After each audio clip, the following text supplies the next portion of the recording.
മമ്മൂട്ടിയുടെ തൗബയല്ലല്ലോ നമ്മുടെ വിഷയം, നമ്മുടെ തൗബയല്ലേ. അവനാൻ എത്ര ചെയ്തു എന്നതല്ലേ ഏറ്റവും പ്രധാനപ്പെട്ട വിഷയം. നമ്മുടെ ഹംദാനില് വൃത്തിയാക്കാൻ വേണ്ടി വരുന്ന ചേച്ചിമാരുണ്ട്, അവരൊക്കെ ഹൈന്ദവ മതവിശ്വാസികളല്ല. അവര് ചിലപ്പോഴൊക്കെ പറയും, എന്നോട് പറയാറുണ്ട്, ഞാൻ ഇങ്ങനെ വരുമ്പോ അവരൊക്കെ പറയാറുണ്ട്, ഉസ്താദിന്റെ ദീർഘായുസ്സിന് വേണ്ടി ഞങ്ങൾ എപ്പോഴും ദൈവത്തോട് പ്രാർത്ഥിക്കാറുണ്ട്.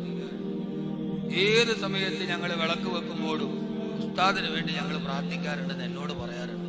ഞാനിപ്പോ എത്ര തൗബ ചെയ്താൽ മതിയാവും? നമ്മുടെ ഒരു സാഹചര്യത്തിൽ ഒരു സ്നേഹത്തോടെ നടക്കുന്ന ഈ കാലത്ത് എത്രയോ പേര് നമുക്ക് വേണ്ടി പ്രാർത്ഥിക്കുന്നവരുണ്ട്. അമ്പലങ്ങളിൽ, ദേവാലയങ്ങളിൽ. അതവരുടെ നന്മ നിറഞ്ഞ ഒരു മനസ്സിന്റെ ഭാഗമാണ്, അല്ലെങ്കിൽ ഒരു സുഹൃത്ത് ബന്ധത്തിന്റെ ആഴത്തിന്റെ ഭാഗമാണ്, അല്ലെങ്കിൽ സാഹോദര്യ ബന്ധത്തിന്റെ ഭാഗമാണ്.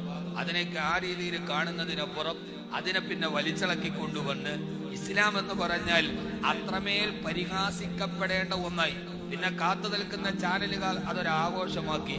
ഇപ്പൊ നമ്മുടെ വലിയ വിഷയം ഈ മമ്മൂട്ടിയുടെ തൗബയെ കുറിച്ചിട്ടാണ്. എന്റെ പ്രിയപ്പെട്ട സഹോദരങ്ങളെ, അവനാന്റെ കാര്യങ്ങളിൽ ആകുലരാവുകയും അവനാന്റെ പാവങ്ങളെ പറ്റി ചിന്തിക്കുകയും ചെയ്യുക അനാവശ്യ